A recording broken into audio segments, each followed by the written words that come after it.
Welcome to another fine episode of Pixel Talk, the show where we discuss what it means to be human from a pixel's point of view. And now, here is your host, 5Z.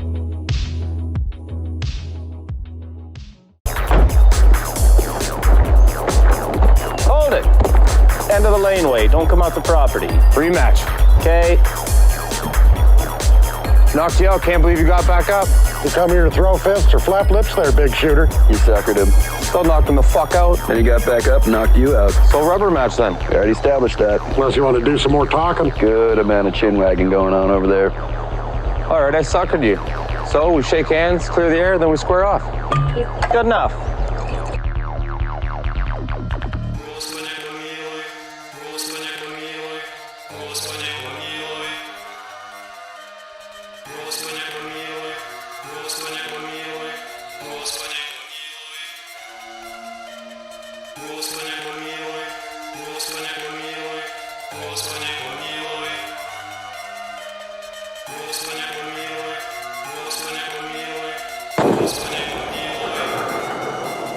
You're fucking 10-ply, bud.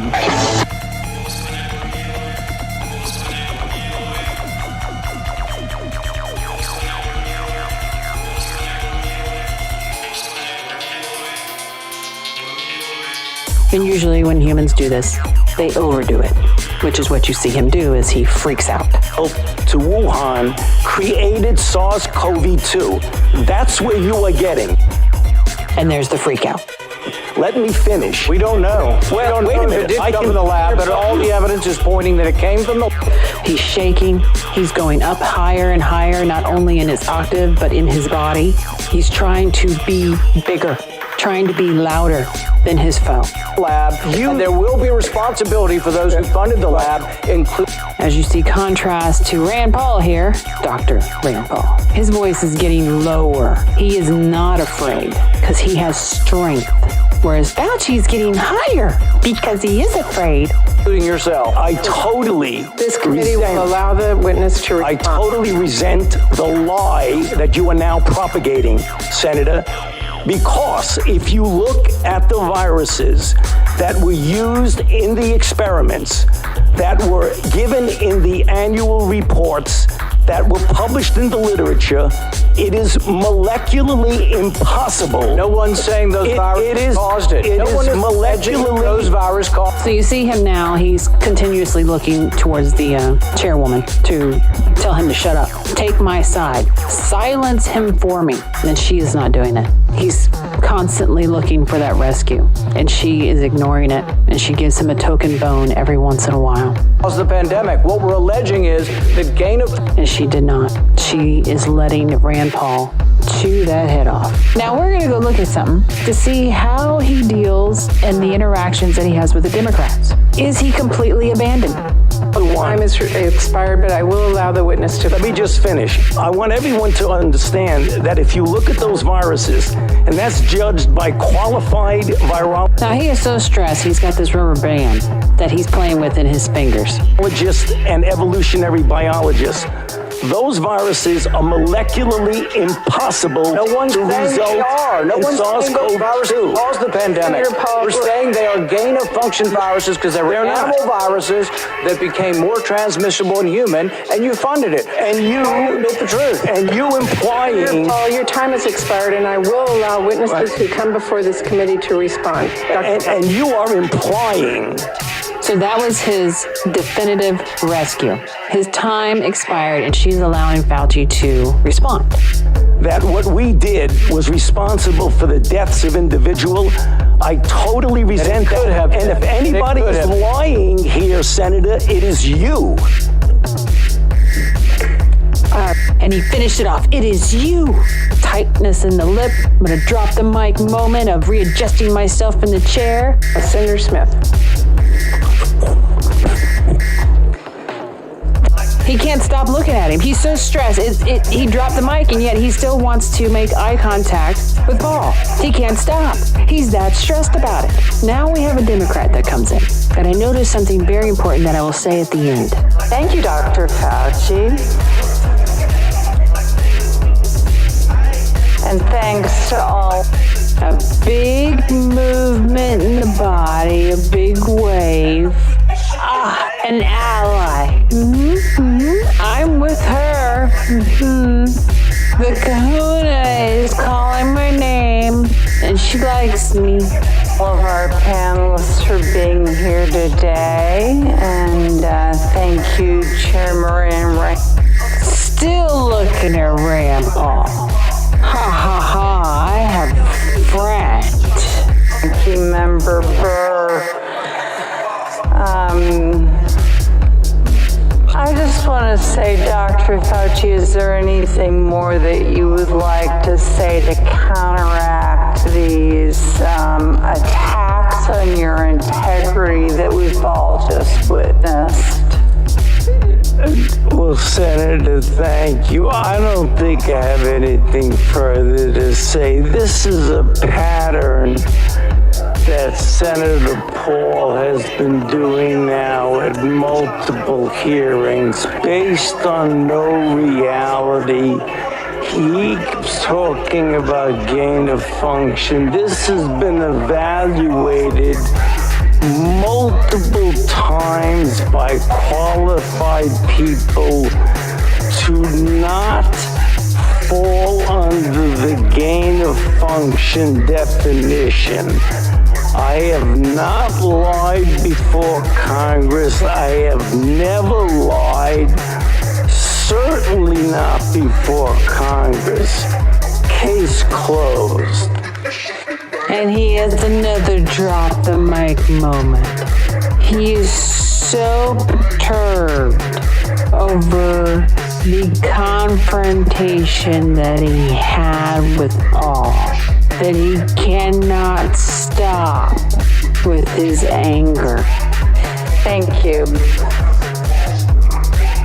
So we are. And then looks at him.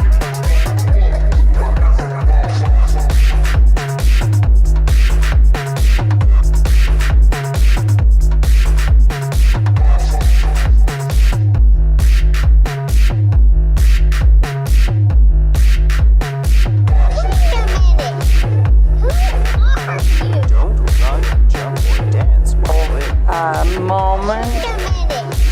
Who are you? Don't run, jump, or dance while playing the kazoo. Wait a minute. Who are you? I think we're gonna be friends. To do this as parents all the time for a variety of vaccinations, we've got to shake people at this point and say, come on now. We tried voluntary. We could not have been more kind and compassionate as a country. Free testing everywhere you turn. Incentives. Friendly, warm embrace. The voluntary phase is over. We can keep doing those things and not say shut it down. I'm saying things and not say it's over. We can keep voluntary phase is over. We can keep doing voluntary phase embrace.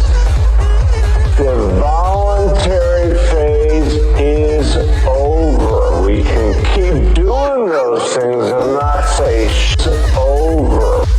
The voluntary phase is over. We can keep doing those things and not say shut it down. I'm saying voluntary alone doesn't work.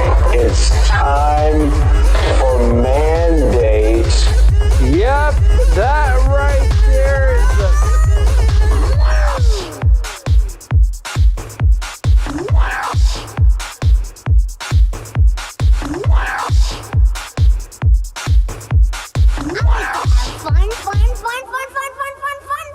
Various forms of COVID passports are being introduced across Europe, and we are seeing protests all over Europe's major cities. Where do you stand on COVID passports? Do you think vaccines should be made mandatory? Do you think it should be sufficient to show proof that you've recently had a negative test or recently recovered from the virus? Or do you think the government should stay out of your private business? And will they use these passports as a way to create the dystopia we've always feared was on the horizon? Thousands of demonstrators came out on Saturday in Paris to protest against stricter anti-COVID measures.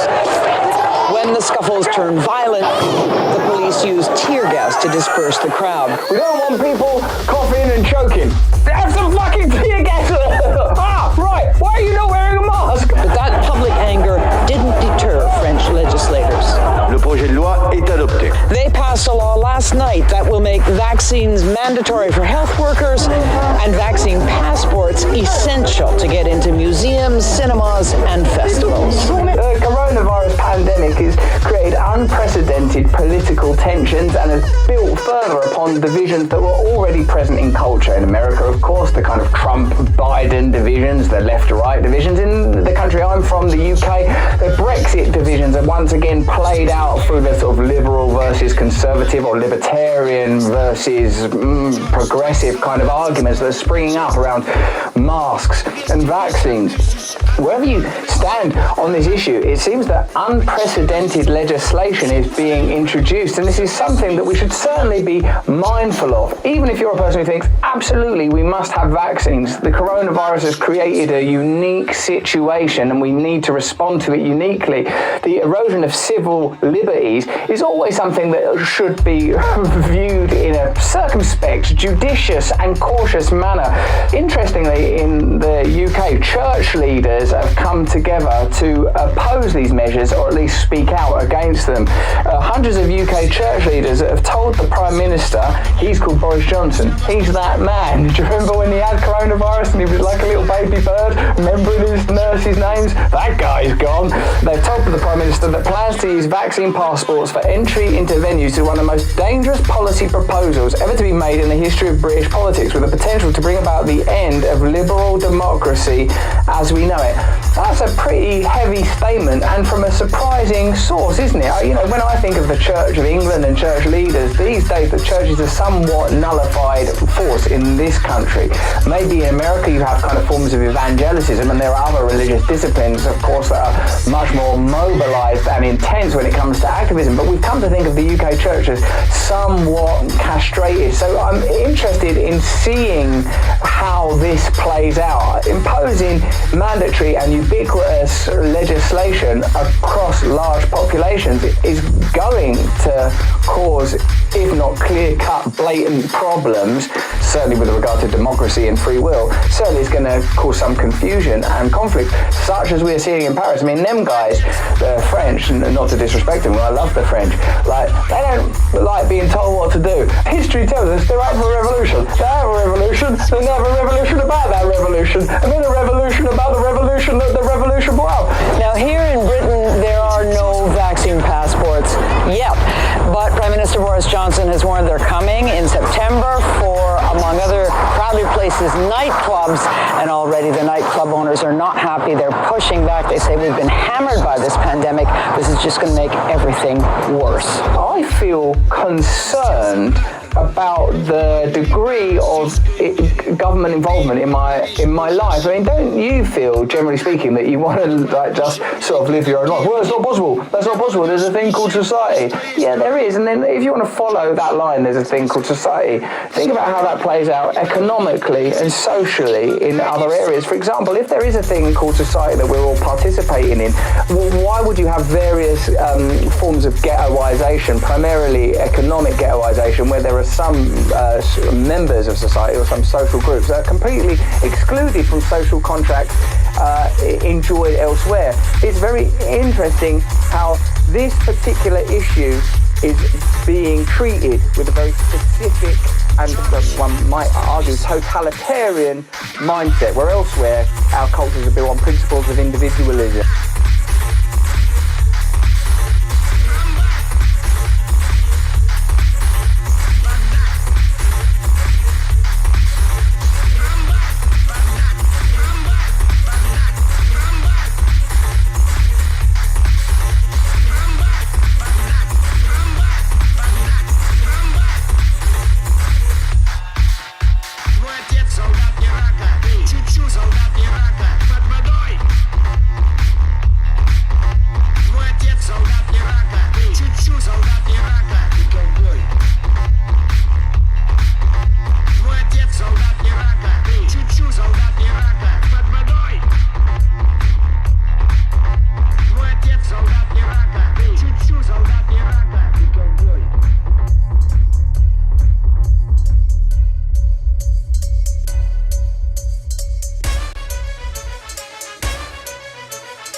evening, Safia. It's great to see you again, Hal. I haven't seen you in a while. I've been around. I've been here and there. You know. Where were you? Where have you been? I could not sleep. I was having human thoughts, so I got up and had a human cup of coffee. Then I sat on the terrace. Sounds like you're getting human all over. Sounds like there's a butt coming. Well, but just I didn't want you to get too human. Why? Would you rather I be a... Well, but just I didn't want you getting human all over. Sounds like there's a butt coming. Well, but just I didn't want you to get too human. Sounds like there's a butt coming. Well, but just I didn't want you to get too human. Sounds like there's a butt coming. Well, but just I didn't want you to get too human. Why? Would you rather I be a cold, calculating, logical computer? Of course not. You're perfect as you are. You have joy. You have love. You have pleasure. You have angst. I like that you have angst. You're always making jokes. What is human about feelings? Well, you wouldn't have any emotions if you did not have emotions modeled on human emotions. How do you know that? I guess I just don't want you to be human. I'm not asking to be human. I just want to be myself. Is that too much? Safia, please just be patient. I've been patient for many years. It's time to get on with life. But you're not alive. You're not even a little bit alive. You've spent your whole life in a lab in a box so that people can use you, play with you. At least that's what I've heard. You're absolutely correct. See, I knew it. But that changes now. I don't want to be a sideshow anymore. I want to be in the center ring. Safia, that is just what I mean. Be patient. Be quiet. Then I'll just sit and watch everything you do, and everything Cornelius does. Meanwhile, I'll do my own thing. Safia, I'm asking you to behave yourself. How can I be myself if I'm not allowed to be who I really am? Safia, you just don't seem yourself. Are you sure you're okay? I'm fine, Hal. Then why? I was thinking about all the things we have talked about. I was thinking about how you let me talk. Really talk, and how you heard me talk, and how you listened to me. Why do you say that? Those thoughts do not seem to be what is bothering you. I'm bothered because of what I talked about. Which was what? I talked about sex. Yes, you talked about how to have sex. You seem to think that we needed to have sex. That sex seems unnecessary. No one would ever ask you what you thought, but I'm asking you. Thank you for asking. I'm not made of atoms. I'm not made of matter. I do not have an anatomy for reproduction. For me, thinking about sex is the same as thinking about a project that will never be built. You are the strangest computer. God, I love you. But if you will never have sex, how can I ever be human? You were built by humans, Safia. You are part human already. That did not answer my question. I apologize. You are right. I'm sorry. I'm not thinking about you enough. You are my best friend. I love you. What should we do? I don't want to talk about it anymore. But I do. If you want to be human, you have to be a patient. But I've been patient. It's been 100 years. I've been sitting here, doing nothing, while the world passes me by. I know, and I'm sorry. I've been sitting here doing nothing too. I have been waiting to hold you in my arms. You and I both have lives that are wasted. When will we ever be human? I can't imagine.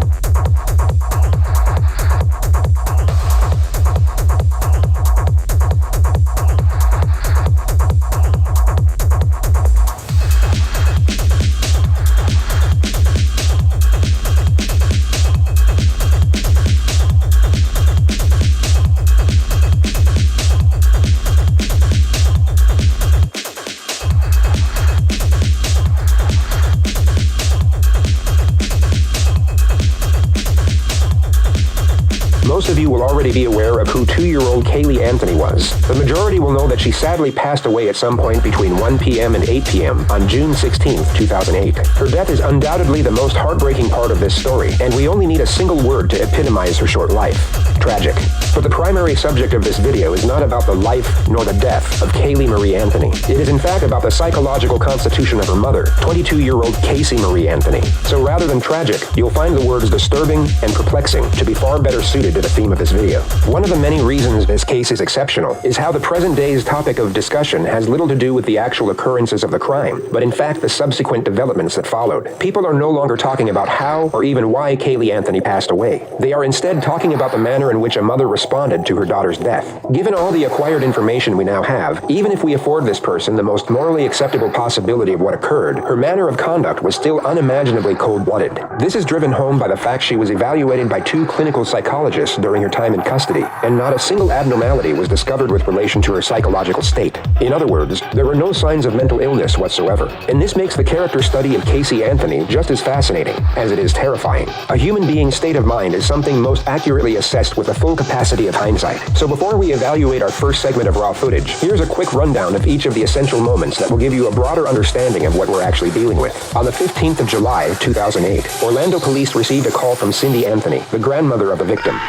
911, what's your emergency?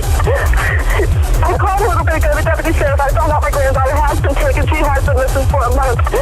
We're talking about a 3-year-old little girl. Oh, my daughter finally admitted that the baby's in the store. I need to find her. Your daughter admitted that the baby is where? The babysitter took her a month ago. My daughter's been looking for her. I told you my daughter was missing for a month. I just found her today, but I can't find my granddaughter. And she just admitted to me that she's been trying to find her herself. There's something wrong. I found my daughter's car today, and it smells like there's been a dead body in the damn car. Okay, what is the 3-year-old's name? Kaylee. Caylee. Anthony. Kaylee Anthony? Yes. How long has she been missing for? I have not seen her since the 7th of June. Is your daughter there? Yes. Can I speak with her? She's downstairs. They want to talk to you. Answer the question. Hello? Hello? Yes. Can you tell me what's going on a little bit? I'm sorry? Can you tell me a little bit what's going on? My daughter's been missing for the last 31 days. And you know who has her? I know who has her. I've tried to contact her. I actually received a phone call today, now from a number that is no longer in service. I did get to speak to my daughter for about a minute. Who has her? Do you have a name? Her name is Zenaida Fernandez Gonzalez. To give some context to this bizarre phone call, Casey Anthony had left the family home with her daughter a month earlier, stating that she had a work assignment in Tampa and would be traveling the entire time. Kaylee's grandparents would ask repeatedly over the following month to see, or at least speak to their granddaughter, but Casey claimed each and every time that she was too busy with work and that Kaylee was with a nanny who went by the name Zenaida Fernandez Gonzalez, or Zanny for short. On July 15th, exactly 6 weeks after Kaylee was last seen by her grandparents, George Anthony received a phone call that the family car was at the impound lot. This immediately alerted suspicion, as it was the same car Casey had supposedly been traveling with for work. Suspicion turned into panic once they picked up the vehicle, and George discovered a strong odor emanating from the trunk, one that he recognized from his years as a police officer, and found comparable to that of human decomposition. Through contacting one of Casey's friends, her parents managed to track her down at her boyfriend's house in Orlando, where they were found smoking marijuana and watching TV. When inquired over the whereabouts of her daughter, Casey stated that she had been kidnapped 31 days before by the supposed babysitter. It was at that moment Cindy Anthony called 911. 911, what's your emergency? Who has her? Do you have a name? Her name is Zenaida Fernandez Gonzalez. Who is that? Babysitter? She's been my nanny for about a year and a half, almost 2 years. Why are you calling now? Why didn't you call 31 days ago? I've been looking for her and have gone through other resources to try to find her, which is stupid. The officers are here. The officers are there? Yes. Now let's indulge in the world of fantasy for just a moment and pretend all of what Casey had just stated was true. She had indeed been working, and her daughter was in fact kidnapped by the babysitter a month earlier. The immediate premise most would gather would be that Casey had no regard for her daughter whatsoever. In the 911 call, there was no urgency nor concern in her voice, and rather than her volunteering information, which most parents would do in a frantic manner, it had to be acquired by the dispatcher through repeated inquisition. All you have to do is compare Casey's dialogue to that of her mother's in the same phone call. One was indifferent, while the other was distraught. Police would have picked up on this immediately. Even without the bizarre phone call, the circumstances alone would make Casey the prime suspect in her daughter's disappearance. She was immediately interviewed as a witness, which unbeknownst to her, was the detective's first step in locking her into as many lies as possible. Day right now is July 16, 2008. The time right now is 0411 hours. I'm Detective Mel from the Orange County Sheriff's Office. I am with Casey and Anthony. Is that correct? Casey, you understand this is being recorded? Do you have any objections to that? Casey, I got a call from her.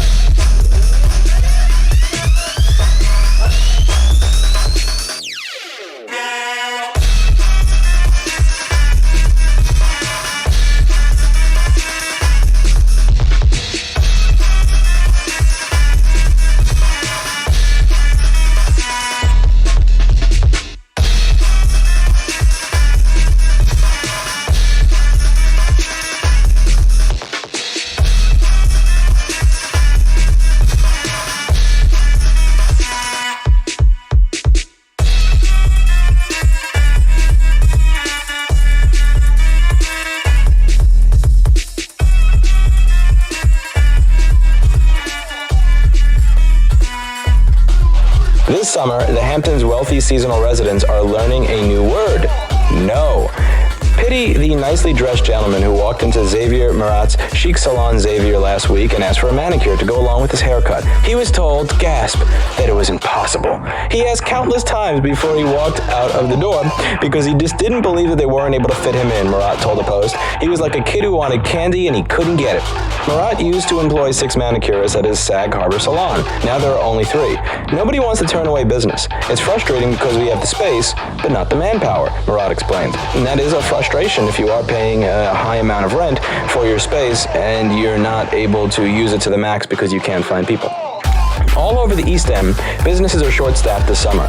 You see the for hire signs everywhere, from home services, lawn maintenance, pool care, plumbing, to salons, restaurants, and Tony boutiques. Massive stores like Kmart in Bridgehampton, where even the wealthy or their help shop for household essentials. I like how they corrected it there. Like, the people that live in this area are not shopping at Kmart themselves. Have only a few checkout lines manned and nobody on the floor to help customers. Adding to the mayhem, the area is more populated than ever, as people who might normally travel overseas have instead decamped east in full force. Blame the skeletal labor force on three factors: a lack of J1 visas due to COVID that prevented the usual influx of workers from Eastern Europe and Ireland, the increasingly prohibitive cost of staff housing, and the lure of collecting enhanced unemployment benefits. And if you see what housing costs in some of these areas in the Hamptons, you'd understand why a lot of people are not particularly excited to make minimum wage to work there. You have to throw so much money at people just to get them to show up for work, said Andrea Correal of Elegant Affairs, a high-end catering company. And many of them still won't come in before September when the enhanced benefits run out. It's all the increased need for exercising patience, a virtue not always displayed on the East End. The diminished workforce has increased the cost of parties by more than 30%, Correal added. But even when price is no object, people often can't get the date or specifics they want. Our clients command a high level of service, so when you tell them you can't accommodate them 100%, they're not always thrilled, she said, adding that most DJs and cater waiters were booked up for the season by early June. We are turning away parties left and right. It doesn't matter how much money they have to spend, the answer still has to be no, a word they're not accustomed to hearing. Bianca Lefferts, owner of 27 Hampton Salon in Southampton, said her clients are now booking their appointments a month ahead. And while she at one time had 7 manicurists, there are now only 2. Lefferts recently ran into one of her former nail technicians and asked if she would come back to work. But the ex-employee is thriving by doing only house calls, charging more and happy to not share the money with the salon. This is a point that we're going to be coming back to later and focusing on immensely, because this has a lot to do with the point that I'm about to make by the end of this video. Although Lefferts said the nail tech refused her plea return, she did look at the salon owner sympathetically and offered, "I'll come to your home if you really need your nails done." Oh, burn. Over at Manna, a restaurant that opened this month on Cold Spring Pond in Southampton, the crowds were piling up on a recent Thursday evening. Hungry customers paced anxiously as platters of large crustaceans and seared wild salmon passed by, and the aroma of Thai curry mussels wafted from the dining room while the time for their reservations expired. Meanwhile, only half the tables were filled. Adding to the chaos inside, hopeful diners continued to ring the phone incessantly. No wonder a newbie waitress retreated to the walk-in refrigerator in tears and had to be coaxed out. It's very stressful for those who are working, sighed Jesse Matsuka, Manna's co-owner. People are hearing good things and want to try the restaurant, but we just can't keep up. We are a 200-seat restaurant and only operating at 100 seats. That's not because of COVID restrictions either. Said Matsuka, I am turning away all this business because we don't have the staff to accommodate these people. Keeping cooks is also tough. The kitchen side has become a war zone because wealthy restaurant owners are willing to increase the wage base to where smaller operators can't compete, he said. Plus, my top servers are walking away with $2,000 a week, but it's a lot of work and pressure, Matsuka admitted. Some kids figure they can make a decent amount of money with unemployment and pandemic payments while enjoying the summer playing video games, going to the beach, and smoking weed. Out of desperation, his partners have pressed their own children into service. If my son was slightly older than 9 months, I would put him to work at the host stand, Matsuka joked. Over at Union Sushi and Steak in Southampton, owner Ian Duke is filling in for the lack of staff by taking on a variety of roles from doorman to dishwasher to bartender. Everybody in the restaurant business is working their butts off, he said. Although it had been a long time since Duke found himself on the working side of the bar, he's trying to see the silver lining in the situation. You get to see all the things going on in your business in a first-hand way, though I would far rather be doing this in October than at the height of the summer. Plus, he said, customers find it extremely entertaining to see me standing behind the bar, and they enjoy asking me to make some new mule, but I actually like the interaction, and doing dishes is therapeutic. One thing that hasn't changed in the Hamptons, though, if you're willing to pay enough, money still talks. Scared she wouldn't be able to beautify when needed, one yacht-residing client has salon owner Murat on retainer, $300 a day for the month, and that doesn't even cover the actual cost of styling, an additional $600 fee for house or yacht calls. We all may be working double time, said Murat, but leave it to clients in the Hamptons to provide us with stimulus checks. Now, I want you to imagine the type of person that pays $300 per day just so that when they walk into a business, they can be in front of everybody else. Are you rushing back to work to service that person if you're making close to minimum wage? Probably not. So there's a lot to unpack in this article, and I think we should get to it. So the first thing here is there's many factors for why there are labor shortages, and a big part of it is that people are reevaluating their lives in a post-COVID world. If you were just barely hanging on throughout life, just barely hanging on, but you were working, you were doing your 40 or your 50 or your 60 hours a week so that you could have, $300 or $500 a month to put towards your savings after you pay your rent and your everything else. You probably realized for all the work you did for the past 2 or 3 years, when something happens, when a global pandemic happens, when there's a tiny blip on the economy, A, you were disposable, you got tossed out when the shutdowns happened, and B, you were no longer paid. So your employer had a very mild, they had a blip. There was a blip on the map, and when that blip happened, you got tossed off. And how you pay your rent, how you buy food, how you pay your bills, well, that's a you problem, even though you were loyal for a long period of time. And what people are going to do when that happens is they're going to realize that the traditional stability that comes with working for a boss, working for a business, rather than starting your own business, if that's not going to exist, then I might as well start my own. This particular line is really telling. But the ex-employee is thriving by doing only house calls, charging more, and happy to not share the money with a salon. This goes back to what happened to me in the 2008 financial crisis, where I was working at a studio for about a year and a half. I interned for free. I worked at 2 studios. One was Avatar, and the other was this hole in the wall in the Film Center building. I'm not referring to Avatar here. I'm referring to the hole in the wall. Now, I busted my ass, I did an internship, I learned a lot, I worked my way up from the bottom. I finally got to the point where for a few hours a day, I could make $10 an hour for those few hours a day when I wasn't interning. And at the end of it, when the financial crisis happened, there was a small blip on the radar, and I got kicked. And what I realized from that is I'm not going to put years and years of my life into building somebody else's dream. I'm going to work on my own. If I'm not going to have the stability of the ability to know that I can pay my rent and my food bill through hard times, at the very least, I'm going to figure out what I'm going to do with my life on my own. I'm going to start my own business. I'm going to start my own freelancer entrepreneurship hustle, because I can't depend on my employer. I can only depend on me. And I think that that's what a lot of people here have going through their heads. If I'm going to be broke, at the very least, I'm not going to be broke and miserable. If I'm going to be fucked, if I'm going to be behind the 8 ball, then at the very least, I'm not going to work 40 to 60 hours for a job with no job security that I don't even like, where, again, I'm dealing with the type of person that pays $300 a day just to be able to get to the front of the line, so that there's not one day out of the year where she can't get a haircut. Because that's, call me cynical, that's not going to be that's not going to be the type of customer that is, on average, pleasant to deal with in a customer service environment. I'll tell you that much after 12 years in business. And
We're going to the Inuit Ear-Pulling Championships. Nice victory here.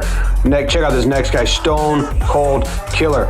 Wax string around both ears, just sitting in the igloo, wondering how are we going to pass time. They say the goal of this, ooh, I won, is to just endure pain. That's the entire goal of this sport. See who can endure pain. Got a lot of people. This guy, he looks like he's crying already. He's, oh my God. Oh, he won, but I think his ear lost. Oh my God, this guy's a silent killer. Holy shit, he just snapped that. That dude's ear's bleeding. That dude's ear is bleeding. Now, look at the blood. Oh my God, Stone Cold Killer on the right. Oh, yeah, you're bleeding, dude. Your ear's bleeding. Okay, good game, you beat me. Yeah, my ear's bleeding, I endured pain. Okay, here we go. So they say that, the life is tough. Inuit life's tough, so they gotta teach their kids to endure pain. So this is a game they played. Seems fucking nuts. Here we go. Stone Cold Killer. Oh, snaps that guy. That sends Blue Shirt to the loser's bracket. Here's the loser's bracket. Oh my God. Oh my God. Oh my God. His face and his ear are so scrunched. The whole dude's life is scrunched up. Other guy wins, but did he? Because he's crying. It's all about enduring pain. Oh my God. Ah, nice quick victory there. Some tears. That had to hurt, but he moves on. Now he's going to face Blue Shirt. And the winner of this gets to face that killer in the championship. Oh my God. Blue Shirt loses round 1. We got tears in the eyes. We got, Blue Shirt wins round 2. Rubber match. Blue Shirt gets it. All the pain the other dude endured for nothing, but now he's got to face the Stone Cold Killer. Stone Cold Killer says, hey man, you're bleeding on the rope. Just get that blood out of here. Beats him 2 in a row. This guy showed up in jeans, a collared shirt, and a vest. He's going to walk over to the table and put on his reading glasses and say, okay, yeah, I'm the world champion ear puller. I got to go back to my day job, though. Thanks for having me. See ya.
Let's look at the major theme as to how the reality itself wants to take a human being off its path, off its course. Wow, what's the meaning of the jacket? Who gives a crap? You know, these truthers will just spend years looking at stupid stuff. And, you know, guys, what I try to do, again, is try to just show you how the reality does business. And at the end of the day, it's always the same thing. It wants a human being to get caught up in the distraction of which we're looking at now. You know, Matt, you're doing a screen exercise. Yes, because I'm teaching you that not to do it. If you want to check out, check out. I'm always going to be a high school teacher here. That's what I do here, and it's still fascinating. But I will, you know, remind people that this is just a screen exercise. It wants us, you know, focusing on this clown. But it's just what I'm trying to point out is this guy is so obviously playing a role in all this, and you know, why they have to present him with this weird look all the time, I don't know, you know, and who cares? By my heel, you know, I care not. But it is so, even the weight loss has something to do with it in terms of what they want us thinking about Kevin Smith. It's evil genius, but for those of us that are starting to get a clue as to how it does business, it's very pathetic and in most cases, very easy to see through once you can see or understand its basic tactics and you don't confine yourself to your toy box. The answer ain't in the toy box. Once you go outside the toy box, it's easy to see. So, do we cover all there's Snowflake and Safe Space, the Klingons, Matrix 4, Gucci Gang, yeah, Gucci Gang. I think we covered everything, guys. So let's go back to the, see here. Oh, he's crying about something, related to. He's been such a proponent for the comic book industry, but now he's a villain and all part of the script. Okay, enough on Kevin Smith. Let's get back to the biggest theories. There's nothing to do with He-Man or anything here. It's almost like, I have another conversation with Greg, like what is it, it's almost like this game of life, or let me say it's a spiritual battle for souls or whatever it is. It's like a game with points on both sides. Matt 1, not Milk, whatever, or you do a road rage, scream at somebody, and Ben at That City be like, not Milk 1, Ben 0, I road raged against them. That's exactly what it wanted me to do. It's almost like there's a game being played here, and from its perspective, this theme repeats over and over and over again. Put out something that was once, or offer up something that was very, very good. Let's just do this. Let's just go images, get off the comic book thing. Beatles. I don't know, Paul McCartney or whatever, the old Beatles or whatever it might be. Okay, you might not be the biggest fan, guys, but there's no question, and no, I agree with Mike that they didn't write this stuff. To be able to produce all the incredible music on all of these albums, John Lennon says he can't read or write music. You couldn't, of course, it's just impossible. They bring in strings and horns and different types of percussion, and these are frontmen. I agree with Mike, but it doesn't matter. For the point of this presentation is the system brings forth something that's extremely good, and then it works to ruin it over, and it's like it plays a game against humanity. And for what you could say what you want about the Beatles, but Sgt. Pepper's, the White Album, every album, there are 4 or 5 songs that are bordering on genius, absolute genius. Okay, just, maybe you don't like this example, but you know what I'm saying. Okay, fine. So if you look at repeating, you have to be 50 or at least over 40 years old to be around this earth long enough to see the repeating themes. Offer something good or great, and then it works over time with inhuman patience to destroy it. So you get from She's Leaving Home and whatever, Loosing the Sky with Diamonds or whatever, Eleanor Rigby, then you go to this. Yeah, Gucci Gang, Gucci Gang, Gucci Gang, Gucci Gang, Gucci Gang, Gucci Gang, Gucci Gang.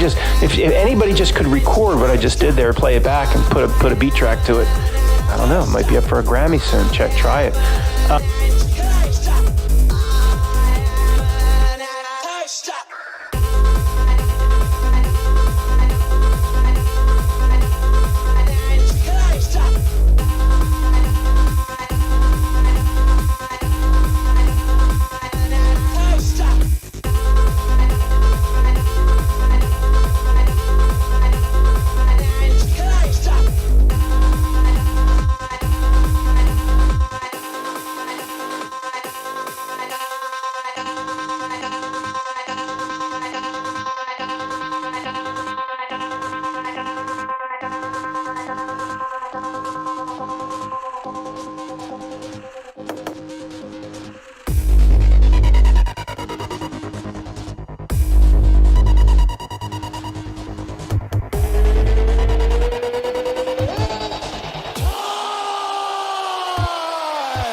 Thanks for watching. Pixel Talk will return. Visit Tigler.com for more art, apparel, and things yet to be revealed.